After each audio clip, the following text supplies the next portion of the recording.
purify. I don't know. Mm. There's a very important few words.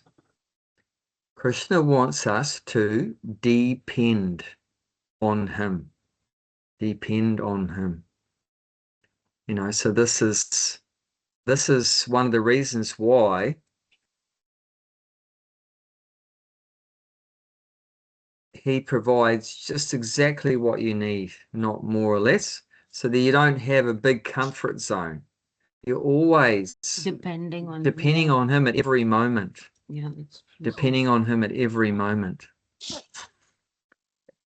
And Prabhupada tried to force that, to make that happen in the early days of ISKCON with the devotees, because he said whatever donations came that day to the temple in terms of food, bhoga, you should immediately cook that, turn it into prasadam, distribute it to whoever came, and leave nothing for the next day. That's amazing. I mean, that is like next level. Whatever comes that day, you know, distribute that, and then leaving nothing for the next day. And depend on what Krishna's going to arrange for you tomorrow. Okay, You don't even I know. have a question then. So Yeah. in our situation, we are Yeah. not really a temple. Nobody's donating to Yeah. us. Yeah. How does that work? Yeah, it's not exactly the same principle. So we're talking about a temple, because Rupa Goswami, he explains for a grihasta that for your income, you should use 50% of your income for the spread of Krishna consciousness, and 25% of your income you should give for the maintenance of your family members, and 25% you should keep for emergencies. So that's the principle that we follow for grihastas like that. So we're in that situation. So yeah, but for a temple situation, Prabhupada, you know, brought the devotees up to the highest level of, you know, completely depending on Krishna. And we saw that, you know, I mean, it's mystical living with Radha Gokulananda, you know, mystical living with the deities like that and just fully depending on Krishna. We got the bhakti tree. We didn't know how the hell we were going to get the money even to get it started, even to get to the point of the first day, because we had to have it renovated. We had to have a commercial kitchen, which was big bucks. We had nothing. We had absolutely nothing. Yeah, actually, that money, they got the property because they sold a restaurant that was in Newcastle, Govinda's, that Koshan was involved in many years previously. And the money was just sitting there. And Sydney wanted that money. So the GBC, local GBC, said to the local Newcastle, which was Adi Purusha, Prabhu, look, you better spend that money on something, otherwise Sydney's going to take it back. So Adi Purusha just found that one in Mayfield, which is, they had that just about that money, and then and just bought it just to keep it in Newcastle. And they were about, I think, 50 grand short or something, a bit more than that, 50, No, 75. it was 100 and something. 100 and something short. So they had a mortgage. So we didn't know how we're going to pay the mortgage, and then we had to renovate it and so many things. Set I up the still remember kitchen. that first program that we had there, which was that was in 2013. I mean, Prasapna Prabhu came to that one. They got the Govinda's people to come and do some kirtan. I mean, it was supposed to be a fundraising night that we had there. It was just bare, you know, there was nothing. There was like the old restaurants, chairs were there and the tables were there, but they were all like, I think there's I have to look, but there, I'll find some old photograph, I guess, you know, where it was just like a dump of a building, really. I mean, there was nothing, you know, there was no kitchen, nothing. And because it was an old furniture store, so obviously there was no kitchen. And all the food was cooked in New Gokula, and we brought it there for Really? the, yeah, that was way, way back, you know. Pioneering. Yeah. Pioneering in Newcastle. Yeah, so we just depended on Krishna. We just depended on Krishna, and the money came. And the money came, you know, some people gave donations, of course, but we put in a lot of hard work. You know, Giant and I were cooking at the farm. And you know, in the that long green building, we were cooking in the old kitchen there. And we took it in a van. We took it in a van to the university. At that time, they had they were in catering for the club there at the vegetarian club. And I think we started off a couple of days a week, and there was only like 50 people or something like that. 50 people coming like that. So Giant and I were taken in there, and then it grew, you know, 75 people, 100 people, 150 people, 200 people, 250 people, 300 people. So it was like got up to, I think, about 300 people. And then we did that. I think two times a week or something. 2 times a Initially week. 2, then it became 2 3. and then maybe 3. And then when we finally were set up at the Bhakti Tree with a nice kitchen down the road from there, then we did it like, I think, 4 No, days. it was 3 Was only 3? Yeah, it was Still only 3. Okay. Still only 3. Well, that's right. Yeah, we did 3 days. Yeah, the initial program was 3 days university, 1 yoga night, Yeah, 1 yoga night, and 1 and then the kirtan, Friday kirtan. So that was the initial 3 days university, 1 yoga night, and then kirtan night. And then as we got more staff, then Brett joined in and like that. Brett And then joined in August. Mahabhadra, no, Mahabhadra was there in the Mahabhadra beginning. from the It was beginning, just yeah. Giant and I and Mahabhadra in the beginning. And then Brett Brett joined in. August, Yeah. yeah, of that 2015, yeah. And then Gulshan knows he joined in. And then we had Amala, remember Amala and Krishna Kirtan, they joined in. So as more joined in, then we opened up lunches, right? The next part, I think we opened up lunches. And then we opened up more evenings. Then we did a second yoga night. And then we did this soul searching. That was the climax for me. The Saturday. I still remember those movie nights which never Oh, we took tried off. the movie night. That didn't work out very well. You remember that, Gulshan? We Yeah. thought, yeah, let's give them some Italian food and like that. They'll like that, but they weren't into that.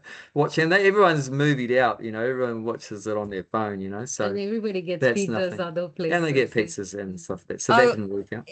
I was just looking on the Google last night actually because I want to change some things and change some photos because they haven't been changed for 10 years or something.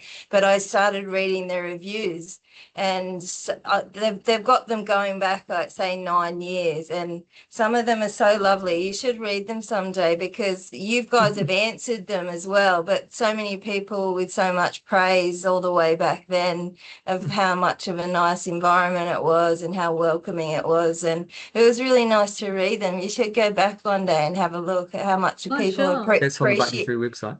Oh no, No, it's just I on think Google. Google. It's just On Google? Google. Oh yeah, it's Okay. Google reviews, and Google reviews, okay. you're able to reply to the reviews, and so I was Yeah. kind of just reading some of the really old ones, and they're really lovely, and people Nice. appreciated it so much. So yeah, it'd be good to have a look at it. Mm. Yeah, that'll be nice. So yeah, good lessons for depending on Krishna we learned there. It's really good. It's interesting, you know, we learn these lessons, at least for me, I'm talking about myself here, not about Abhay Prabhu, but you know, it's good to learn them and then I promptly forget them too. Because I guess my Me faith too. is not that strong, you know.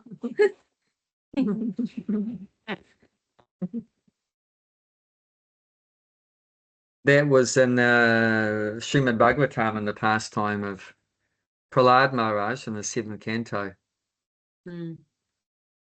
When Hiranyakashipu was away fighting the demigods, he was in charge of the demons. His wife gave birth to their child, who was Prahlad Maharaj, and the demigods were very afraid that I mean,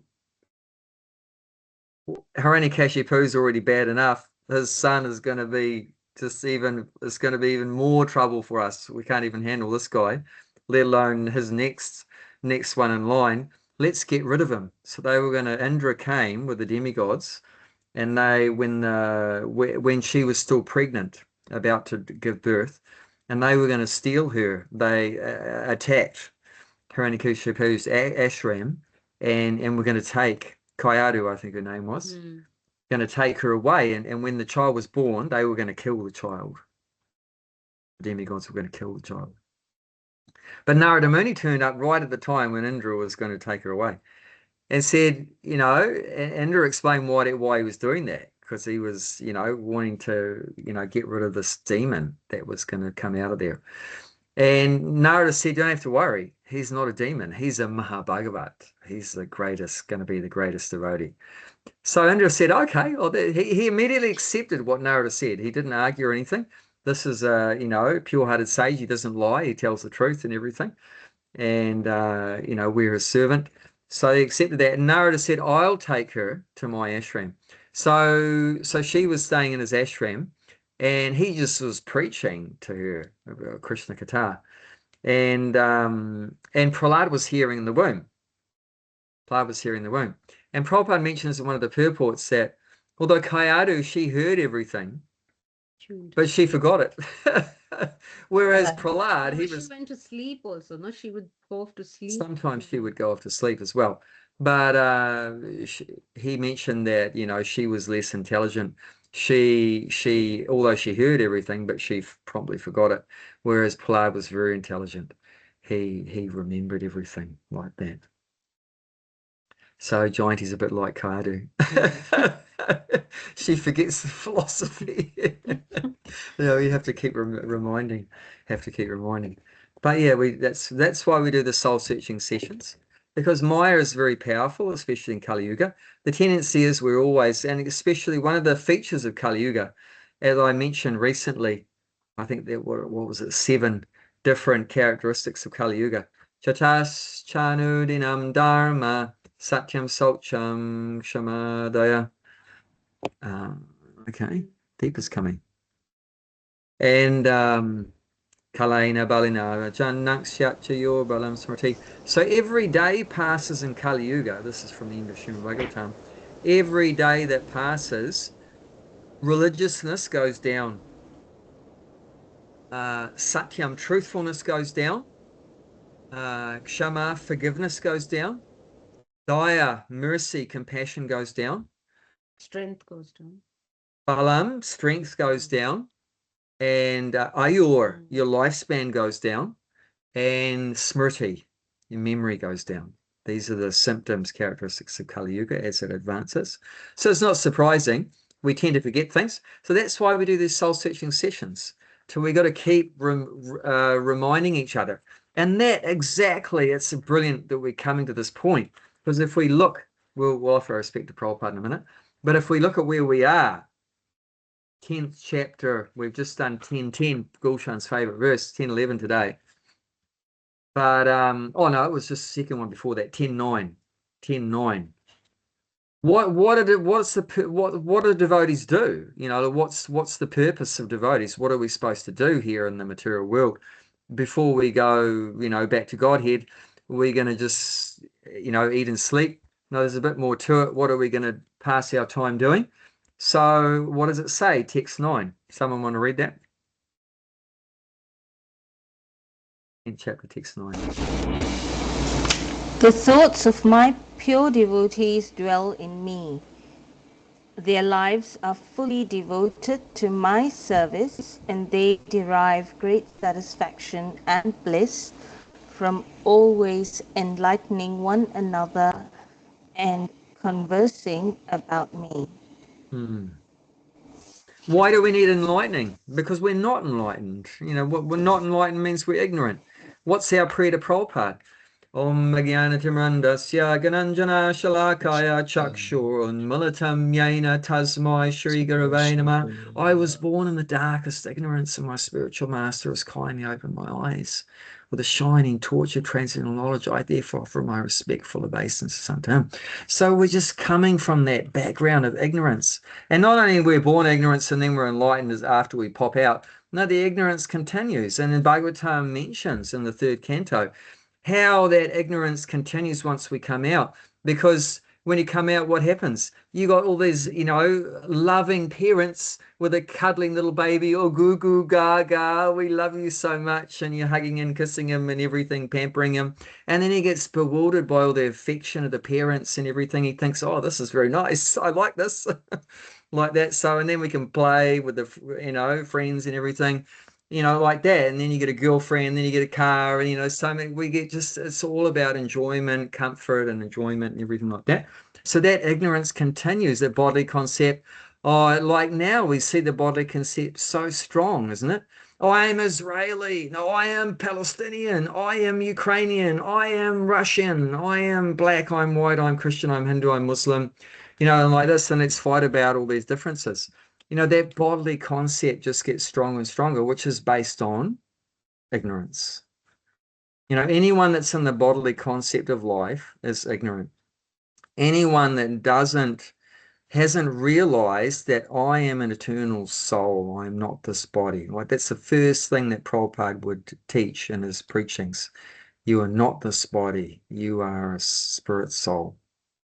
Like that. That's the very, if someone doesn't, that's the beginning of enlightenment. If we're not even really come to that point that we're not the body or a spirit soul, we're completely in the darkest ignorance.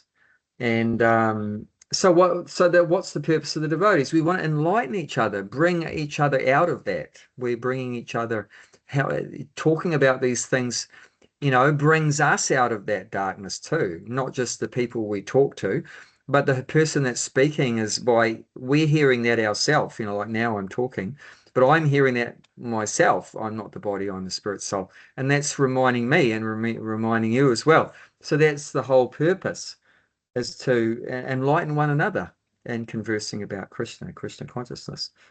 So yeah, this is what our life is about.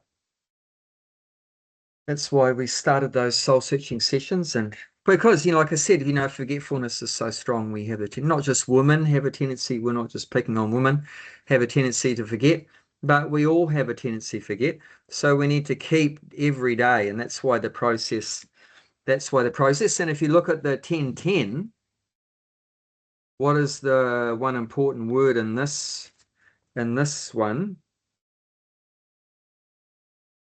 Oh, no, it's a 9, text 9, nityam. Nityam, the 10-9 again, perpetually. Mm-hmm. Perpetually means every day. Nityam means like every day. It means eternal, perpetual, means daily.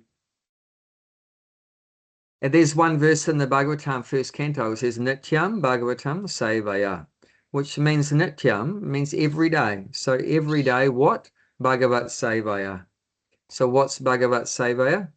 Bhagavat means two things. There's the book Bhagavad and the person Bhagavad. So the book Bhagavad, like Srimad Bhagavatam, is all the talks about God. And then there's the person Bhagavata. He's the living example of someone they're always talking about God. And the Bhagavatam is full of pastimes of God and his devotees, and what is the character of the devotee, what is the behavior of the devotee. So there's the person devotee, there's the book devotee and the person devotee. So there's no difference between the book and the person, is identical. And then sevaya means serving. So every day we should be serving the book. How do we serve the book? By reading the book and talking to others about the book. And serving what's that? Someone said something?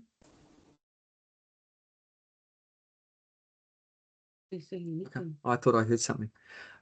So every day, every day reading the book and talking to people about the book, and then every day also serving the person who is the living example of the book, who is practicing in their own life, applying in their own life what it says in the book, like that. And So the devotees were so fortunate in Prabhupada's time. Prabhupada had given the books himself, and then he was a living example of the book. So, and then the devotees would be rendering some service to Prabhupada, making a garland for him, cooking for him, cleaning his room, like that, massaging him, driving him somewhere, like that. So serving the person devotee and serving the book devotee, like that. So that is the life of the devotees, and that's what gets us out of ignorance. Okay, so let's read the verse for today, text 11. So reading from Bhagavad Gita, chapter 10, titled The Opulence of the Absolute, text 11. Te samiva nu... What? We did the prayer first. I did the prayer. Did we do the prayer? I did the prayer. You forgot, see? That's how strong forgetfulness is. I can't remember. I you said doing Om it. Jnana Timirandasya, Oh, and then I yeah. said the English. But I incorporated it in the talk. Yeah, I heard you say Which it in is the talk. fine. That's fine. Yeah. It's no problem. I Okay. just did it a All bit right. differently. Okay, that's Yeah. fine. Yeah. This is an informal session, not a formal one. Sure. Informal. Te sam eva nukam partam. Esham deva nukam partham. Partam. We'll read that one again. Te sam eva nukam partam. Esham eva nukam Devam partham. evanukam partam. Aham ajnana jam tamaha. Aham ajnanajam tama. Nashyam yatma bhavasto. Nashyam Nasyam yatma bhavasto.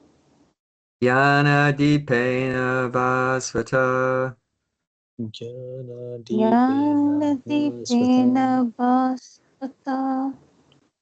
To show them special mercy and dwelling in their hearts, destroy with the shining lamp of knowledge the darkness born of ignorance.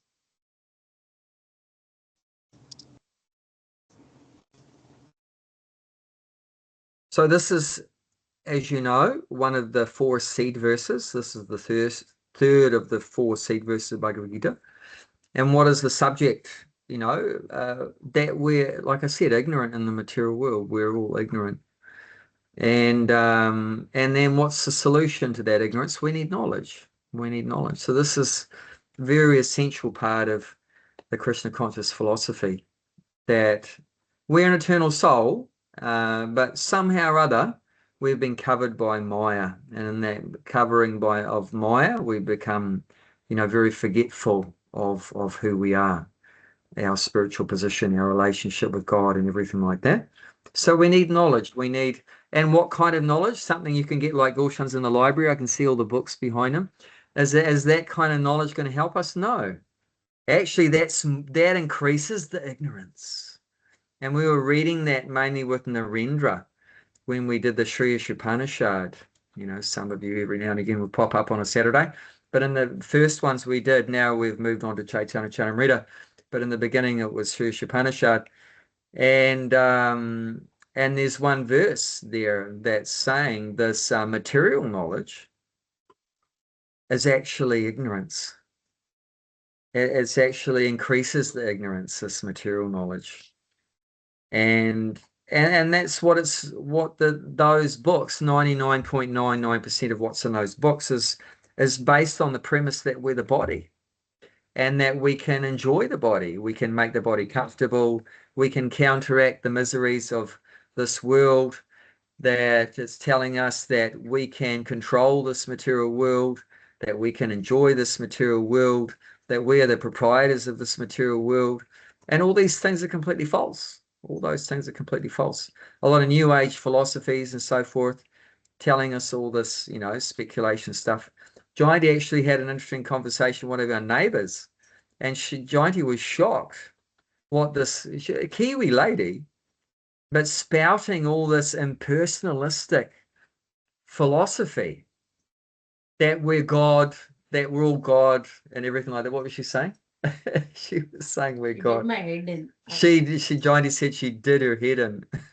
It's just feeling so much, stress just listening to all this nonsense philosophy that we're all God and everything like that. And then this is their last life. Yeah. And then she's going to go and float up somewhere and to, some. You're going to be reborn again. So she said she's going to go away and never come back, but Johnny's coming back for some reason. No, because I'm chanting. Because she's chanting, she's got to come back. I'm on a lower level. She's on a lower level. Johnny's on a lower level because she's chanting. I'm not chanting, so I'm on higher level. I don't need to chant. I'm God. Yeah, this we're all nonsense. God. Yeah, we're all And we're God. God. So she probably read that in some stupid book on the bookshelf behind Gulshan there. From some stupid book there, like from some mental speculator. I'll tell you what. I just told her. I said, "Well, we are not the judge of who's going to be born or reborn or whatever." This nonsense. There's two things the Bhagavad Gita and Bhagavatam warns us about. Deepa is saying something.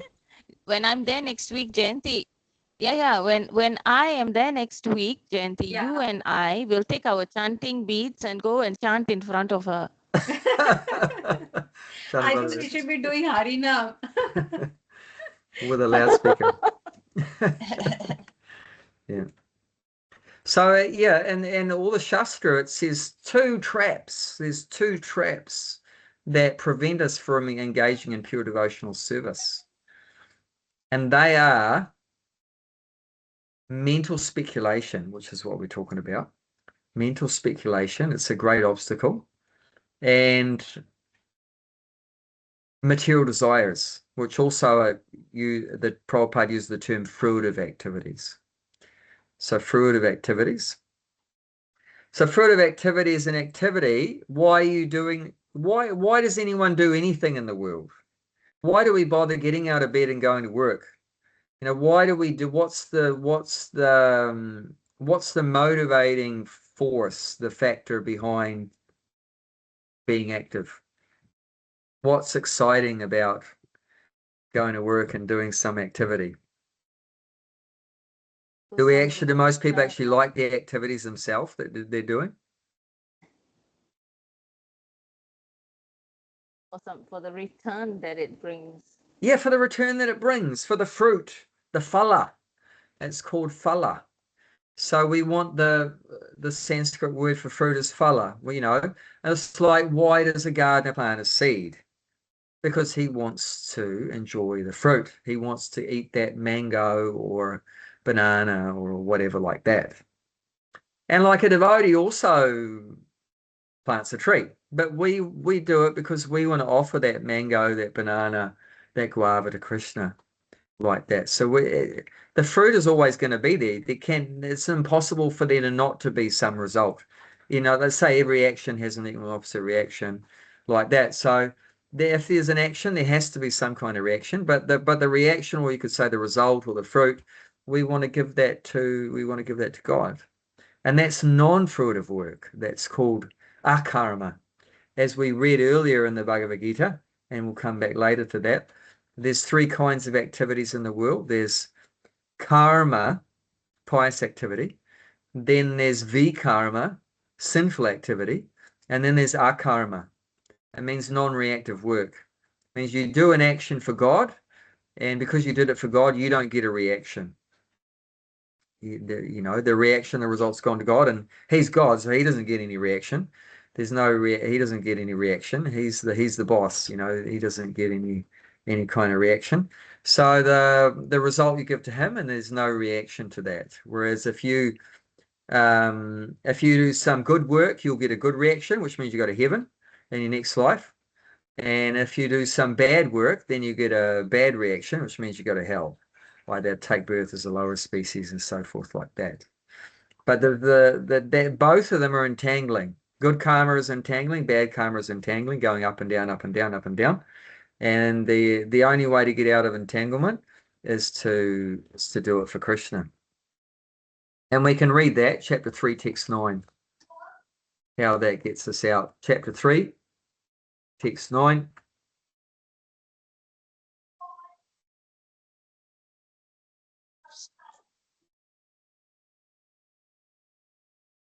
Work done as a sacrifice for Vishnu has to be performed, otherwise work cause bondage in the material world. Therefore, O son of Kunti, perform your prescribed duties for his satisfaction, and in that way you will always remain free from bondage. That way you will always remain free from bondage. So that's the secret of work. As Ravi, what is his name? Ravi Shankar, I think that's his name, Ravi Shankar. He set up this organization called the Art of Living. The Art of Living. I think Aniket and Rachana follow that Art of Living by this Ravi Shankar. And but this is the art of living, is to work and to give the results to Krishna. And that way you're not going to get entangled. Otherwise, whatever work you do will entangle you. So that's one of the obstacles to our bhakti is this fruit of activities, where so why do we want to enjoy the fruit? So that means, material desires. So that's interchangeable if you say fruit activities, material desires, because you're doing the fruit activity because you have a desire. You have a desire to enjoy the result, the fruit. So that's a material desire. You want to enjoy that. That's material because it's for the body. It's not for the soul. You're not doing it because it's not giving pleasure to the soul. It's just gives some pleasure. That fruit is giving some pleasure to the body. You want to get some money. You get to do some work. You're going to get some money. And then that money, you will use that money to get some sense objects. Some go to some nice restaurant, eat some nice food, so it's satisfying the tongue. Yep. So you are saying you'll get something for sense objects, but then Get some sense objects for sense gratification. Yeah, so obviously. Yeah, to gratify the senses. Yeah. But then how will you say that somebody is saying, oh, you are, I mean, something you get can be seen as you're getting it for your sense gratification. But then that person might be thinking that he's going to use that for Krishna's service. At least that's what he's thinking, and he's buying things. So then how does that work? I mean, he's also buying things. Yeah, but that's for Krishna's service, not sense gratification. How can you be sure that's for Krishna's service and not really just for their sense gratification?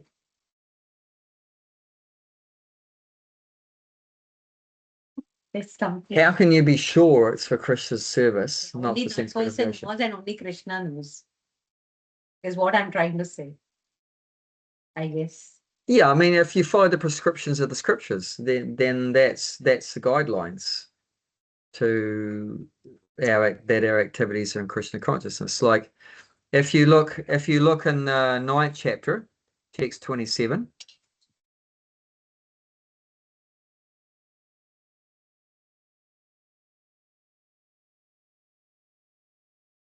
And before that, the famous one, Patram Puspam Phalam Toyam, Yome Bhaktiya Prachati.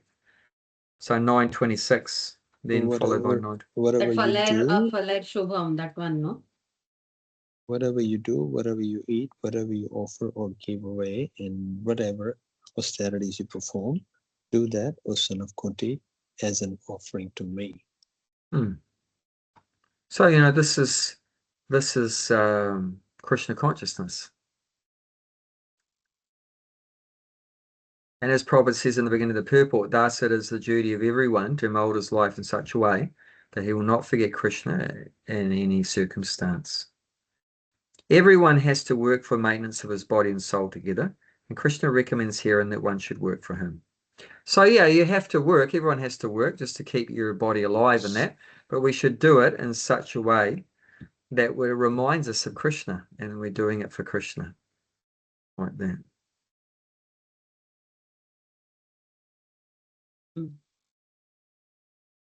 Like you have to live somewhere. You can't live in the sky or anything like that. You have to live somewhere. So how do you make your living somewhere Krishna conscious? How do you make, you're living in a house. So how do you turn your living in a house into Krishna consciousness? It's not very hocus pocus like that. It's something very easy, tangible you can do to make your living in a house, because probably a major part of the income that we earn is spent on the house, and that's why Gulshan got out of the house, because it costs a lot of money, isn't it? Costs a lot of money to live in a house. House is basically if you get a wife and children, which I don't have. So I Yeah, mean, then if you I do need have a more wife and facilities like children, that. like Yeah. Narendra got a house because he's got a wife and 3 kids, he can't live in the van. Yeah. So Yeah. I don't have that, so I can live in the van. If I would have to be in the position of Narendra, I'll live in the house. Sure. Yeah. But how do we transform living in a house from being just mundane consciousness living in a house to transcendental, I to reckon become a no matter, transcendental atmosphere in that house? it's like I don't. It does not matter. You live in the White House or you live in the van. Makes no difference. If your intentions to Krishna, that always matters. No matter if you have got a crown jewel, but inside is just sticking the Krishnas every single moment, chanting or things like that. No matter if you have got barely got anything on the body, or if you have got the expensive jacket or something like that, irrelevant. Inside what is matters. Does not matter what you live, or if you live in America, you are in Vrindavan. If you're in Vrindavan, you keep thinking about that. Oh, my house in Sydney, you're not in Vrindavan. So it's intention. Inside, where are you? No matter if you're in Gokula or you're in the Mayfield or you're in Sydney, but inside is just chanting the tick, tick, tick, tick, tick, clock is keep ticking. That's definitely one of the main ones, is if you chant in that house, you're spiritualizing that house. You chanting, you are in Vrindavan. Yeah. So there's 4 things that Bhaktivinoda Thakur mentions how you turn your house into Vaikuntha, which means the spiritual world. So one of them is chanting the holy name of the Lord. Hare Krishna, Krishna Krishna, Hare Hare. Hare Rama, Rama Rama, Hare Hare. Another one is doing what's mentioned in 10.9, talking about God, like discussing Srimad Bhagavatam, these scriptures like that, Bhagavad Gita. So talking together, inviting people to your house, talking together about God. So this is transforming it into Vaikuntha. And then deity worship. That's important. And he says, it's not my house, it's Krishna's house. So if it's Krishna's house, then Krishna's there. So Krishna's there means then you set up a deity, whether it's in the picture form. In the very beginning days of ISKCON, and the devotees didn't have much facilities and didn't know much, they just had a picture of Panchatattva. And of course, Prabhupada. They'd have a picture of the Guru and a picture of Panchatattva. That is awesome. That's awesome. These are the deities that are recommended to worship in Kali Yuga. In Kali Yuga, it's recommended to worship Lord Chaitanya and his associates. They are known as Namo Mahavadanya Avatar, most merciful incarnation of Krishna is Lord Chaitanya. He's so kind. That's the shortest lecture Prabhupada ever gave when he talked about Lord Chaitanya, because he broke down in tears after a few minutes of saying that Lord Chaitanya is just so kind. And we're not qualified in Kali Yuga, as you know, and we're ignorant and lazy about spiritual practice and so forth. But Lord Chaitanya is so kind to us Kali Yuga persons. Actually, the more fallen we are, the more eligible we are for Lord Chaitanya's mercy, according to Narottam Das Thakur, one of his beautiful bhajans. Shri Krishna Chaitanya Prabhu Daya Koro More Toma bina ke doyalu jagat samsare patita pavana hetu tavavatara mosama patita prabhu na paibeyara. So that third and fourth line is saying that you, the cause, the reason why you have descended in this form as Sri Krishna Chaitanya is patita pavana.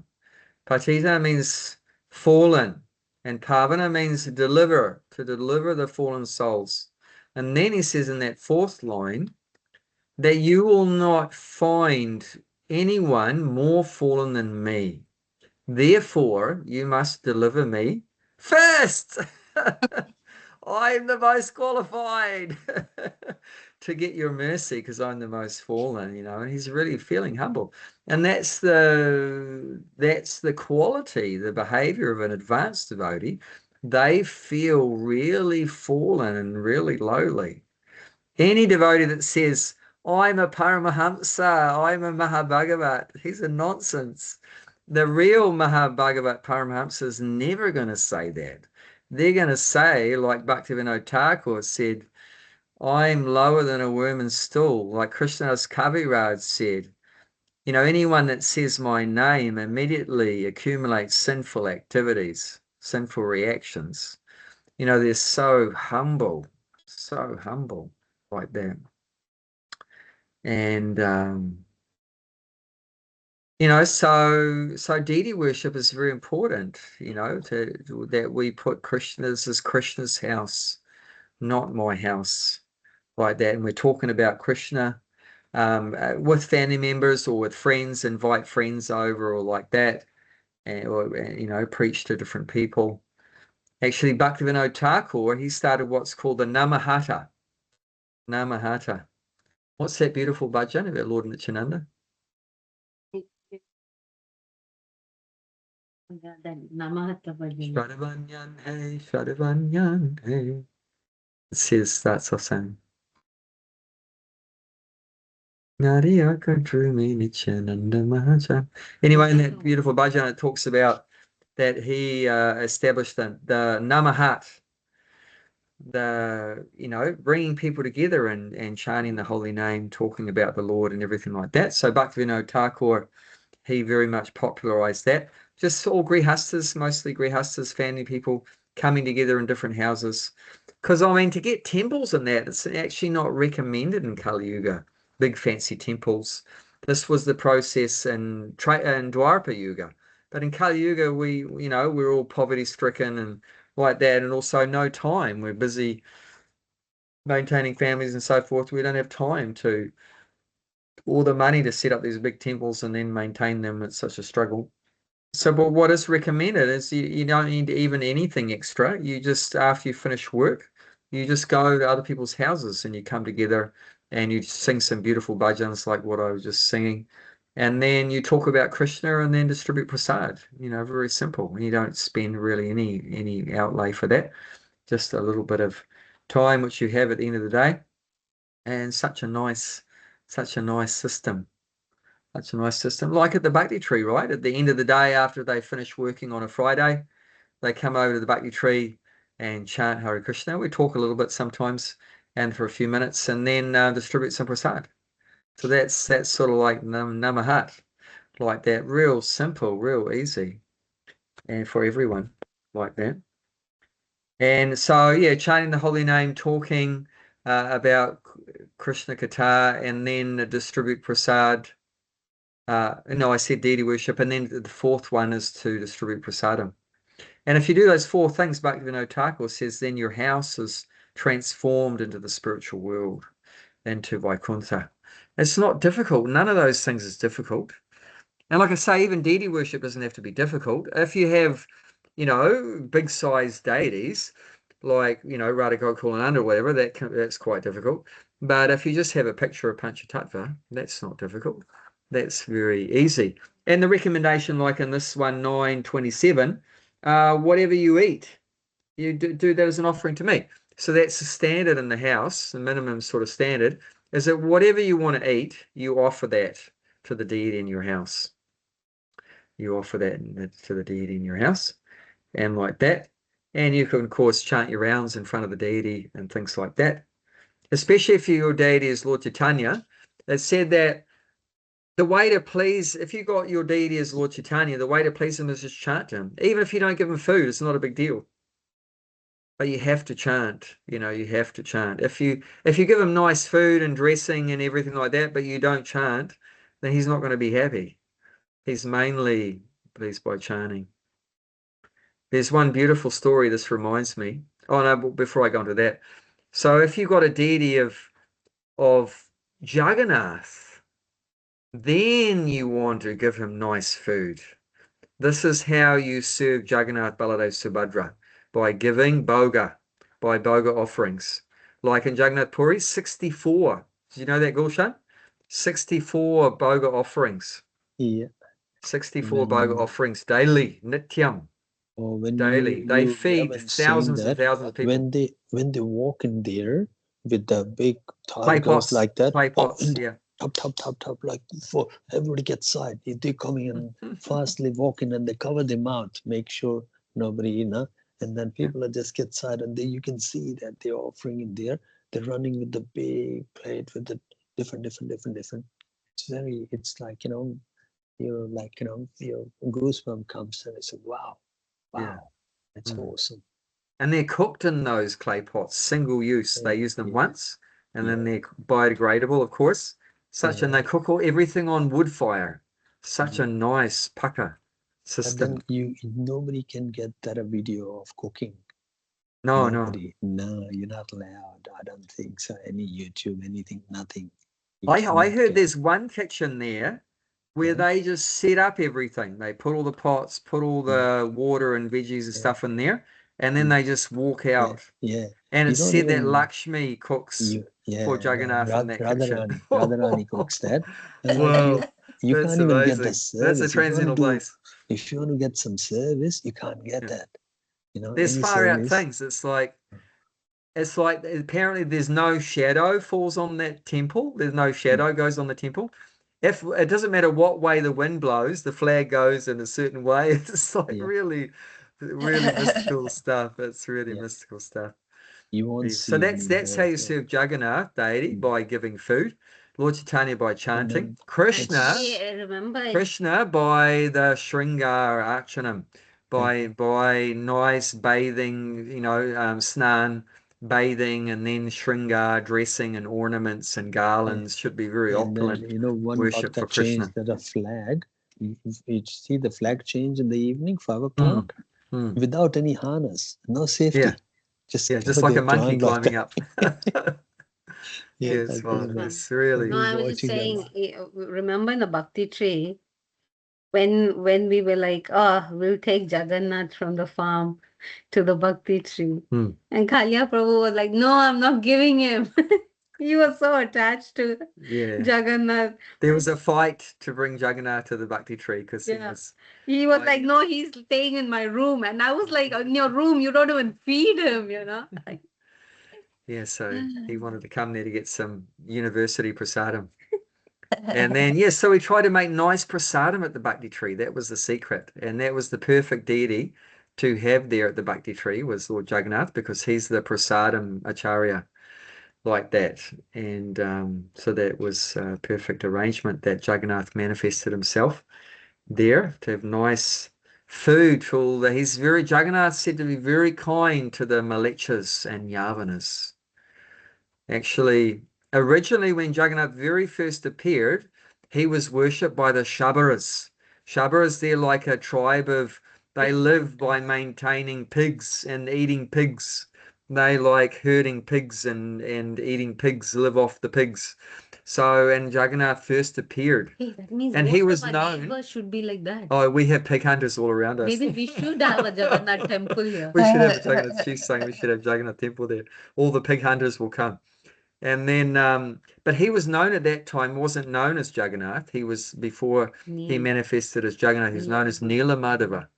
And Nila Madhava is worshipped by the Shabara race. And then he was this king Indradyumna was attracted to worship a deity Krishna. And then when he received him, he became known as Jagannath. And Nilamadeva disappeared, and then another deity was made from a big log appeared in the ocean. A big log appeared in the ocean. And in the dream of the king, that the Lord would appear from the ocean. You go to the bank of the ocean and wait there. And sure enough, this big log came. And then he had another dream or whatever. This carving person would come. So this guy came, and then he had certain conditions that no one's allowed to watch me or interrupt me while I'm doing the carving. And that anyone that interrupts me, I'm not going to do any more work after that. So like that, there's a whole pastime there. Vishwakarma. Whole pastime there. And then the king interrupted. He was so impatient. And then he saw that he looked like half finished. And he thought, oh my God, I've blown it. He's gone now, and the deity hasn't been finished. Because, as you know, he's got no hands and so forth, unusual features. But that was actually the Lord's arrangement. The voice came from the heavens that, don't worry, this is the form I want to be worshipped in Kali Yuga. As this form is Jagannath, like that. So then he made a beautiful temple for he actually opened the door because he couldn't hear any more. He couldn't hear any more work going on. He couldn't hear any more work. There was the tap, tap, tap, and then he couldn't hear for some days, and then he just couldn't handle anymore. He went in, and then he thought he'd blown it like that. That was the Lord's plan. So yeah, he's very kind to the Malechas and Yavanas, even they don't have very high standards like that. They just offer some whatever they have, like what Krishna says here, patram puspam phalam toyam. I'll offer with love, and he'll accept it. But yeah, Krishna's offered elaborate worship like that. But yeah, back to Lord Chaitanya. So there's one, and I said that chanting is so essential. If you have Lord Chaitanya, you want to please Lord Chaitanya, which we should in Kali Yuga. It says that Krishnavanam Twasa Krishnam Sango Pangastra Pasadam. So Johnny's just saying that in 11th canto. That in Kali Yuga, intelligent persons should worship Lord Chaitanya. Should worship this form of the Lord Chaitanya, who has appeared. He is Krishna, but he has come in a color that's not Krishna. Not because Krishna's color is black. So he's Krishna, but he's come in a color that's not blackish. And he's come with his confidential associates and companions and weapons like that. So what does it mean by his weapons? Because it doesn't look like Lord Chaitanya's come with his weapons. The only time he pulled out a weapon was when he was going to kill Jagai and Madai. He pulled out the Sudarshan Chakra. But apart from that, you don't see Lord Chaitanya with weapons. So what it's meaning is his devotees, Lord Chaitanya's devotees are like his weapons. So what are the weapons that are used for killing things? So what are the devotees killing? It's mentioned, it's back to what we started off talking, killing the ignorance. That's also killing. You can kill, there's two ways of killing. You can cut off the head, you can kill the body, or you can kill the ignorance in their heart. And that's actually the best, is to kill the ignorance in their heart. And that's by preaching, by the knowledge, the devotees going out preaching the holy name and doing Harinam and, giving the knowledge, the philosophy like that. And that's killing the ignorance. And man, we were all like that, isn't it? We were all in ignorance in different ways. Ignorant Hindus, ignorant Kiwis, ignorant Aussies in the bodily concept of life, absorbed in fruitive activities and mental speculation. And, and the devotees somehow rescued us from that ignorance, have killed that ignorance in our heart like that. And brought us to life again. This is like another life. That's why at the time of initiation, you're called Dvija. Dvi means two in Sanskrit, and Ja means birth. So that's your second birth at the time when your first birth is, as you know, to your parents, mum and dad, give birth to your body. But the second birth is when you connect up with the Isn't spiritual your master. Dvija connected with the Brahman energy. No, even you have a connection with the spiritual master. You receive some even initiation, like Harinam initiation. That's Dvija. And when you become fully qualified Dvija, then you're called a Brahmana. Actually, it's called, you start off Dvija, your second birth, then you become known as, in traditional Vedic culture, this is. So you get initiated by the spiritual master, you know, and they call it the sacred thread ceremony. And then Upanayam, and that would often be very young age. 5. Very young age. Then you have a family guru, and you get your Upanayam, and then you get some training, and then you become known as Vipra. So it's first of all as Dvija, and then when you're more qualified, you become known as a Vipra, and then fully qualified, and you've realized that I'm not the body, I'm a spirit soul, then you become known as a Brahmana. Aham Brahmasmi. You know that you're not the body, you're a self-realized soul. You become qualified Brahmana. And then fully qualified Brahmana is known as even higher than Brahmana. What's higher than that? Vaishnava. Dvija, Vipra, Brahmana, then Vaishnava. Vaishnava, devotee of Vishnu. So first of all, you know you're a spirit soul, but what does a spirit soul do? Float around in space? No, serves Krishna. And then you become known as a fully qualified Brahmana, fully realized Brahmana becomes a Vaishnava. So Vaishnava is supposed to be automatically a Brahmana. How can you be a Vaishnava without being a Brahmana? No, you have to be. So automatically someone who is a Vaishnava is automatically a Brahmana, automatically is a Dvija, and so forth like that. And that's Prabhupada's grace. Oh, it's amazing. How the hell did we go from being a Milechana Yavana to a Vaishnava? We seem to have bypassed everything in between. That's crazy, isn't it? And that's just Prabhupada's mercy. That's Prabhupada's kindness. He turned Milechas into Vaishnavas. It's incredible. People will be looking back on the history of the planet and said, what the hell did Prabhupada do? That's incredible what he did. He's still doing. Even if he's not physically here, he's still doing it. Turning Milechas into Vaishnavas. It's amazing. Prabhupada is empowered by Lord Chaitanya to deliver the fallen souls of Kali Yuga and elevate them to become Vaishnavas. It's sometimes my brain is like stunned by Prabhupada's achievements. It's unthinkable. How can such degraded people be elevated to the topmost? Vaishnava is just the topmost platform of a human being. You know, it's like, doesn't come just, it's not an easy thing to achieve.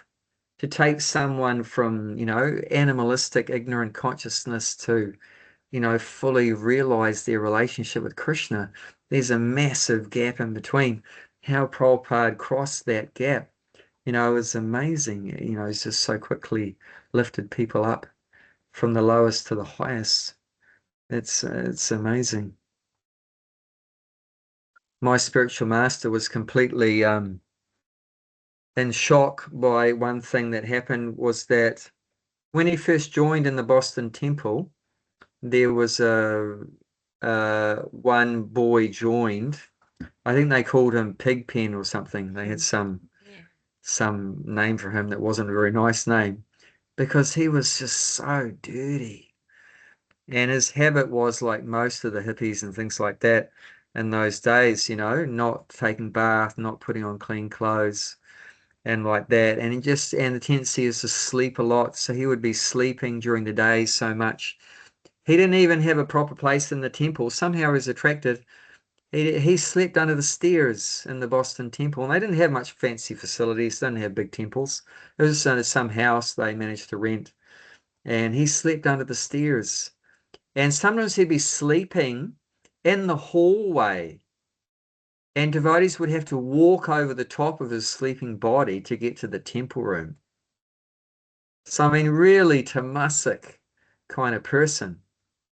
And they didn't even want to let him into the temple room because it'd make the whole temple room smell not nice, you know. And then,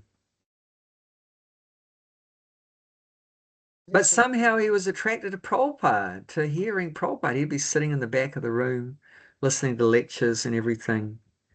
And then years later, my Guru Maharaj was in Vrindavan. And he asked another devotee, who's that devotee there? And the devotee told my spiritual master, that's Kushakrath Prabhu. You remember that devotee that slept under the stairs in the Boston temple? And my spiritual master went, oh, that's Kushakrath? He couldn't believe it, because what Bhakta had become, Kushakrath, initiated by Prabhupada as Kushakrath, such a great Sanskrit scholar the world has never seen. He's got a list of books that'll take you a long time to read through the list of books. Of these esoteric high-level books he's translated from Sanskrit to English, Bengali to English. So he fluently knew Sanskrit, fluently knew Bengali. You know, he could edit books and translate and transcribe and everything. And it's just incredible. And just as you can't understand how you could go from being so tamasic under the stairs, not taking a bath, and you know, can hardly even say your name, to being a Sanskrit scholar. And that's Prabhupada's mercy. Isn't he the one who actually fell at Prabhupada's feet and Prabhupada chanted a whole round or something? I'm not sure if that's the same one or someone else. That might have been someone else. I'm not sure. Because I thought Pigpen was that person. Yeah. There's so many stories of Prabhupada lifting up. You know, and that other one mentioned where Prabhupada, the devotee just clung onto Prabhupada's feet, and Prabhupada chanted a whole round of japa while he was clinging onto his feet. He was a real dirty guy. And he later became one of the best book distributors, distributing one of the biggest number of books every day. And devotees, like, after the first day, he distributed more books than even the best book distributor. The first day he went on book distribution after he'd clung onto Prabhupada's feet for a whole round. And then the devotees said, how did you do it? Like, what did you say to the people? Because the guy could hardly speak. You know, he's like illiterate. He could hardly even speak. And he said, I would show people Prabhupada's picture in the book and point at the picture and say, you see this man? He saved me. He saved me. And he's just so sincere. The person would go, oh, I'll buy the book. Okay, how much do you want? You know, it's just so sincere. The people would just be inspired to buy the book, and he would just distribute so many books. But yeah, just Prabhupada just lifted people up by his kindness, his mercy, you know. So yeah, so then about Lord Chaitanya. So one time they were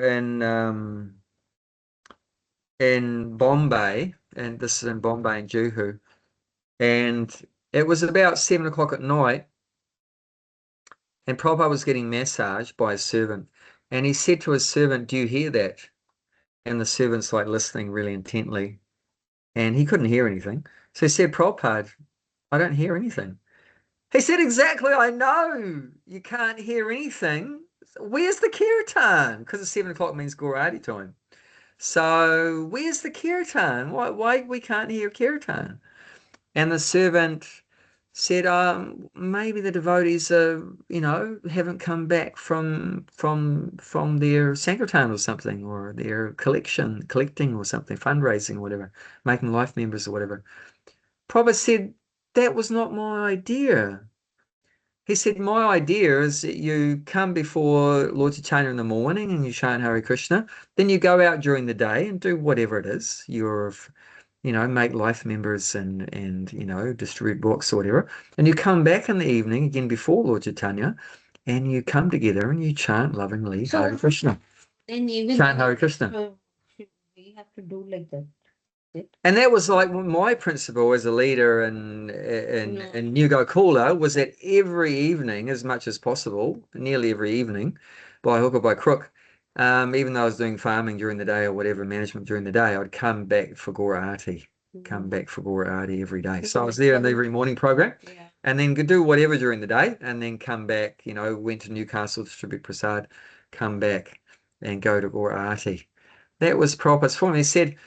He said, and then he said, so that was his formula. In the morning, do whatever during the day, come back, chant together in the evening. And he said, that is why we were successful.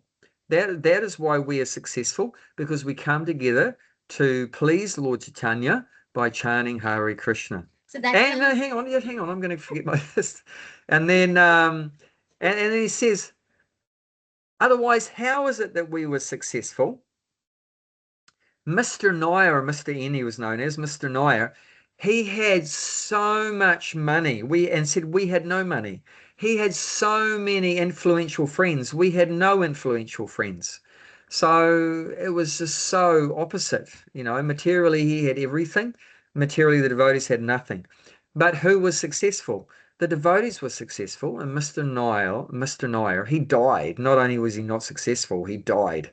You know, he was a strong, healthy guy. He was walking down the street one day in Bombay, and he just keeled over and died. And when the news came to Prabhupada, he was in New Zealand at the time, getting a massage in New Zealand, and a phone call came that Mr. N is dead, and Prabhupada said, Jai, Nrsimhadev has killed him. Nrsimhadev has killed him, like that. It's not often that Prabhupada said Jai when someone was killed. I'm just saying, but this was in a that big case, demon. He was a even big demon. like, Yeah. I mean, from what you're saying, see, we are not doing Gora Arti. Mm. And of course, when people come and all that, we like when the workers come, there's no timing or anything, you know. You just like, oh. So why? We should also do, no? Like, that is the Yeah, I mean, it's a bit of an emergency here. It's just the two of us and trying to do so much stuff. We can try. Yeah. No, I'm just saying we have to then be, we have to say to people, you come between this time or this time. Yeah, no, we have to do for us also. Yeah, definitely. So this is the recommendation to please Lord Chaitanya. Deepa is not there. No, she became unmanifest. Okay. So let's go to our verse. Let's read the purport because it's going to start off with Lord Chaitanya. So yeah, text 11, go to text 11. Let's read the purport in our last 10 minutes. When Lord Chaitanya was in Banaras, promulgating the chanting of Hare Krishna, Krishna Krishna, Hare Hare, Hare Rama, Hare Rama, Rama Rama, Hare Hare. thousands of people were Parakshananda Saraswati, a very influential and learned scholar in Banaras at that time, derided Lord Chaitanya for being a sentimentalist.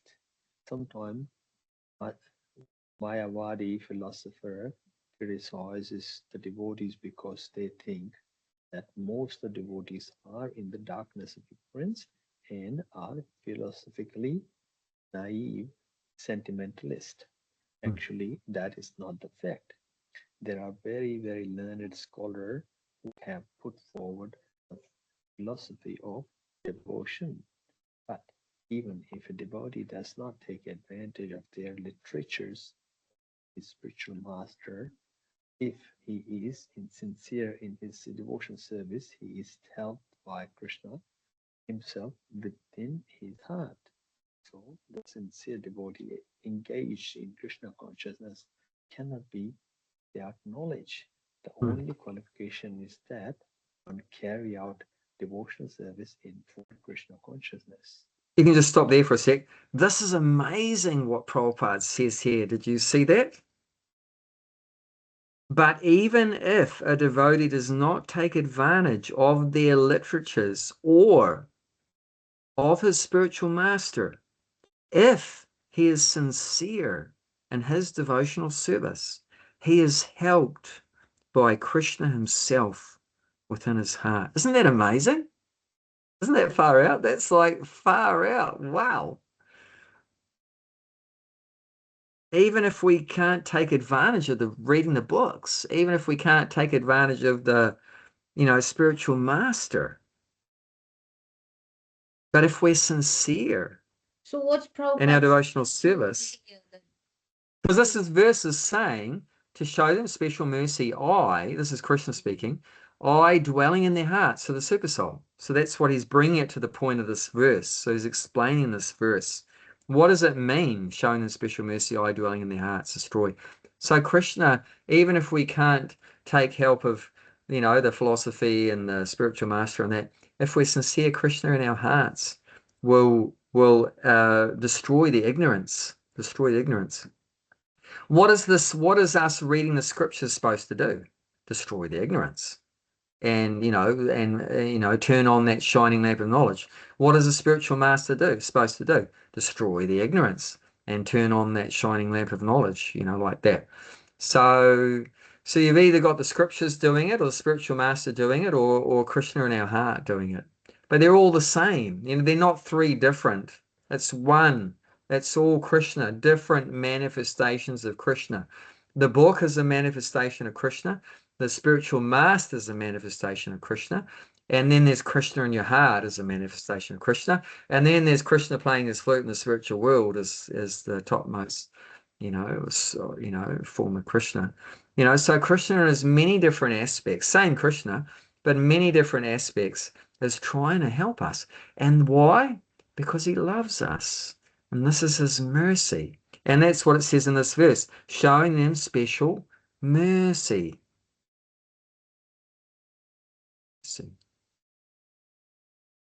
Why is this? What's your understanding of the word mercy? What does it mean?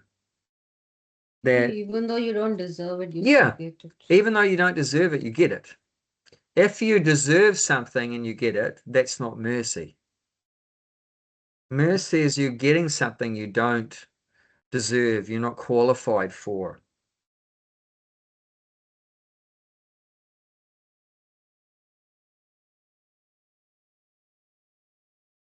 If you did some work and you get some payment for it, you don't say, oh, thank you for your mercy, that when you get paid. It's not like that. No, it's like you did something to deserve that.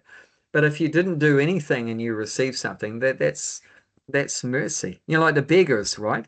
The beggar, you've seen them in Vrindavan and everywhere, right? Mayapur, Jagannath Puri, wherever you go, there's beggars sitting there. And, someone gives them something. That's their mercy. The beggars didn't do anything to deserve that, whatever it was. But out of the kindness in the person's heart, out of the love in the person's heart, they're giving something to the beggar like that.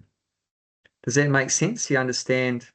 Anyone else has any revelation on the word mercy? Yeah, so it's basically mercy comes from, because the love is there, because there's so much love in God's heart, so much love in Krishna's heart for us.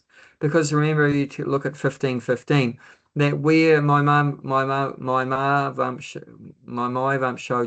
Jiva Bhutana Sanatana, the soul is part of Krishna.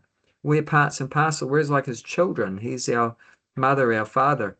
So it's just natural loving relationship. There's a natural loving relationship between Krishna and us. We're as parts and parcels. He loves us like that. And he wants us to be happy like that. And he's unhappy seeing us suffering in the material world. Just like, some big-hearted person walks past a beggar and is unhappy to see them suffering. And unhappy to see the beggar suffering. And out of the, the love overflowing in their heart, they just want to try to, lift them up. How to bring them up like that. Just like it's natural in us. So you can understand God by understanding yourself. Like when you walk past the beggar in India how did you feel? What did that do to your heart? You know, you want to like that. So that's the same with Krishna, but you know, magnified unlimitedly. He's unlimitedly merciful. We are minutely merciful. I mean, maybe we gave something to one beggar out of 1,000 because we can't. How much mercy can we give? We'd run out of money and run out of everything, run out of food if we tried to give to everyone. But you know, Krishna is unlimitedly merciful. You know, he can give mercy to unlimited number of souls like that, unlimited number of souls. But the problem is that he's ready to give mercy to everyone, but not everyone is accepting his mercy. Not everyone is accepting his mercy. Everyone is accepting it. That is the problem. And that example given of that of not accepting is like, you know, the sun is wanting to shine on everyone, on everything. But if you're an owl or a bear, you're hiding in the darkness, then you're not going to get the mercy of the sunshine because you're always hiding from it. So there's persons that are also hiding away from God's mercy. God wants to be merciful to everyone, but they don't want to accept that. They're like the owl or the bear, you know, hiding away from them like that. But yeah, if someone's sincere and you're engaged in Krishna consciousness, then in devotional service, then Krishna will definitely be merciful, and in the form of, and the real mercy. What's the real mercy? Like the beggar gets money or whatever, but that's and this is the mercy here is to be given knowledge in your heart, which you'll you know, remove the ignorance, and then that ignorance is causing us to do so many sinful activities. It said actually the root cause of suffering is ignorance. Because of ignorance, we do sinful activities, and because of sinful activities, we suffer. It's impossible that we are suffering if we haven't done sinful activities. If we're suffering, we should know, even though we don't know when we did it or what we did, but we know there must be a background of sinful activities behind the suffering.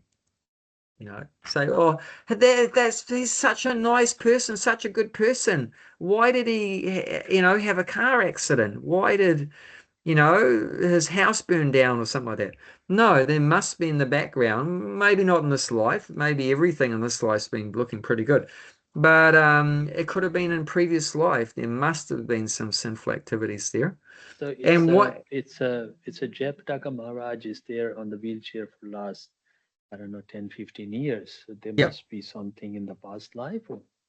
No, that's different because, see, a spiritual master, you're taking on the sinful reactions of your disciples. Do you know how many disciples he has? I mean, you can't count them. There's more than 10, more than Prabhupada even, I think. He's got more than 10,000 disciples.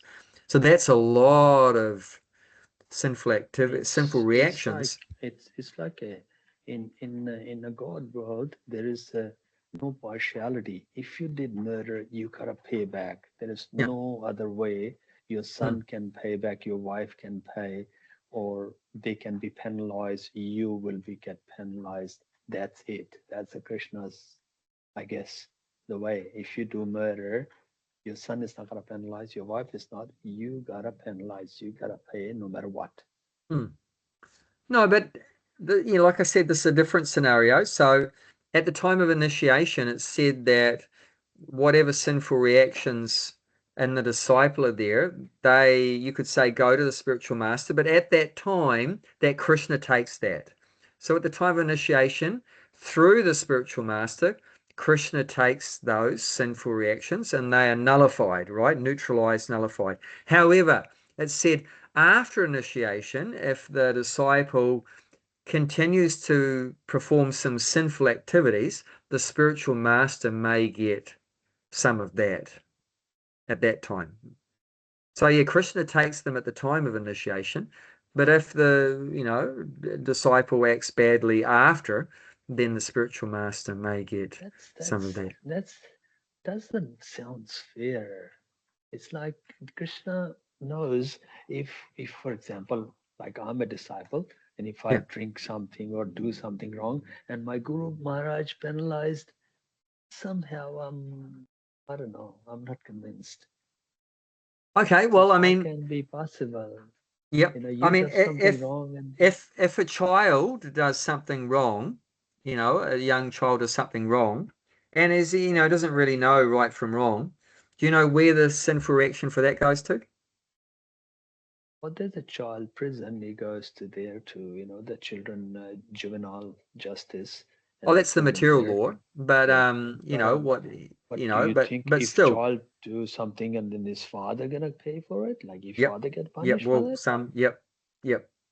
Yep. Really? So they're see, they're your, you know, you're working under, they're your authority. So, you know, if you do something wrong, then Yeah, but then the for authority example, is responsible yeah, also. but my dad said do not steal. Okay, but if I still steal that, it's not that my Krishna will punish my dad. He's gonna punish me. It's my dad said do not steal, but still I did steal or drink or something like that, rob something. You think the Krishna can punish my dad? Yeah, but still, I mean, the father's responsible for the young No, child's Krishna, yeah, behavior. Yeah, father say that do not yeah. steal, but father not a Yeah, I mean, guarantee even when around I was me. managing Bhakti Tree or managing the farm, if something went wrong in the farm or Bhakti Tree when I was managing it, who's responsible? I am. You know, not necessarily. I mean, the person is to some degree, but also, you know, under my leadership, something bad happened, then people are going to point the finger at me. You know, so it's the same. You know, like if something bad goes on in America, they're going to point the finger at Trump. You know, whatever. So that's just natural, isn't it? You know, so definitely some responsibility will go to the person, because that's the spiritual master's responsibility, is to keep the disciple on the right track. That's his responsibility. If he He goes can't, off the track, but then, he but can't be yeah, but that's your 50,000 responsibility. disciple. He cannot be keep on the 50,000 disciple because they are in the different part of the world. What they do and things like that, like, you know, he initiate 50,000 disciple. Some in America, some in India, some in Australia, some in Germany, Italy, France. But he can't keep on it or making a phone call or make sure to do the right thing at all. If they do something wrong, means Krishna can't be biased to punish him. You know, it's like it's not right. How can he punish Guru Maharaj because his disciple did something wrong? I don't know. It should not be Guru Maharaj should not be punished. He is the mercy of the God. He is a representative of the God. How can he get punished? Yeah, He's he so accepts close. that, you know, and the spiritual master knows that's what may come, but he knowingly accepts that to help the disciples to progress. That, you know, and Jesus said that himself, you know, that he took on the sins of the, you know, Christians, isn't it? That's what they talk about that. The Christians always saying that Jesus has saved me from my sins and so forth and like that. So that's sort of a, but if we knowingly, if it's not very good for the Christian, if they're knowingly committing sins, knowing that, you know, that Jesus has to suffer for them, then Prabhupada criticized that. I mean, if somebody Prabhupada criticized that mentality that you, if somebody can initiate it and they can do left, right, and center anything, and don't worry about it. My Guru Maharaj can punish, and Krishna gonna touch me, and yeah, then you that's can do very bad. anything. I This mean, is wrong, you therefore, know. I mean, Prabhupada set up a system that the spiritual master is supposed to get to know the person that wants to be a disciple for at least 6 months before initiation, because you know the spiritual master is supposed to check that that person's sincere. Not that you just see him one day and say, okay, I'll initiate you. You know, you have to check, you have to observe. It's said the spiritual master is supposed to observe the disciple for at least 6 months, and the disciple is supposed to observe the spiritual master. Are you qualified to take me back to Godhead? The disciple has to be confident that this person is you know, powerful enough or whatever to help me go back to Godhead. You know, so he needs to be confident before he accepts the guru, and the guru also should be confident that this person's going to follow the instructions that I give him. You know, so he's supposed to be chanting 16 rounds and following the 4 regs for at least 6 months before initiation, like that. So maybe some gurus don't do that, and then they have to pay the price for that, you know, if they're not checking properly like that, whether the disciples are sincere or not, like that. Anyway, Krishna knows what's best, and the spiritual master is prepared for that, you know. So that's part of the love. Prabhupada, even on his 1977, just before he left. Prabhupada at that point was just like a skeleton covered by skin, no flesh in between the skin and his bones. And he put up his hand one day in the bed. He put up his hand one day, and he put one hand around the other skeleton hand, and he said to the disciples, "Do you see this? Do you see this?" And they're like looking, and like, you know, it's really sad to see. And he said, "This is because that my disciples are not following the regulator principles." He said they're not getting up for Mangalarti, they're not chanting 16 rounds, they're not following the regulator principles, and this is the result, like that. And as soon as he did that, the temple presidents were ringing the phones of all the other temple presidents around the world and said, "Prabhupada said that he's suffering because the devotees are not following the rules. Tell them, make sure they follow." You know, like that. So not that Prabhupada was even cared about his body, but he did that to pressurize the devotees to become more sincere, as what's mentioned here. We need to become more sincere and being honest, you know, being honest devotees, and, you know, and trying our best and everything like that, not pretending that we're great when we're actually not great, like that. So Prabhupada didn't care about his own physical health or whatever, but he did that too. And it did work very well, because everyone loved Prabhupada, whatever nonsense they were, but they loved Prabhupada and they didn't want to, you know, do anything to hurt him. So that was Prabhupada's, you know, technique of how to help the devotees become even more sincere. But it's true what he said. It's not a lie. Some reaction will go there. And I think for me, like, knowing that my guru took that sort of risk on me increases your gratitude, and it makes you want to do better for your guru as well, like, because you know that what you're doing is going to ultimately affect them and their health. So yeah, and it increases the bond as well, I think, like, between you both. Yeah.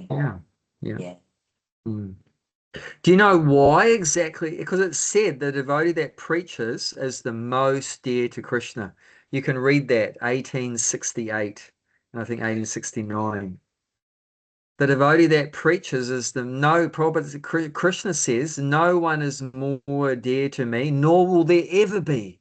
There'll never be anyone more dear to me than that person that preaches this message," like that.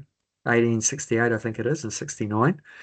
And why is that? Why is it that the preacher is so dear to Krishna? Because of the risk. Because he's risking everything. It's dangerous. And we see that in the life of who? Jesus Christ. He took risks. They pinned him up on the cross. Haridas Thakur, he was beaten by the Muslims in 21 marketplaces. Like that, Prahlad Maharaj preaching to his schoolmates. He was thrown off a cliff, put in a pot of boiling oil, given poisoned food, stabbed with dangerous weapons. You know, you name it. They had an elephant standing on his body and everything. So you become so much more dear to Krishna because of you're risking everything for Krishna. Your body, your mind, your everything, your life, you're giving to Krishna. And you become so dear to Krishna for that.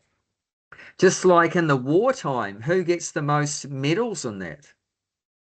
And the acknowledgement from the government. So those who are in the brigadier or captain or high rank people. Well, the people on the front lines, you know, you're getting the bullets and the bombs and everything. Yeah. It's those But, ones that are taking the most risk. you know They're why? getting it. Why? No, but those who are on the risk in the front, but the medals and all the higher authority people got it. You know why? Why not the little one who's put his life on the line and put the medals on that, gives it a brigadier or captain or platoon in charge or things like that? Why is that? You tell me why. Because he taught him well to win the battle. That's Yeah, why he so got medal. that makes sense. Yeah. Yeah, that makes sense.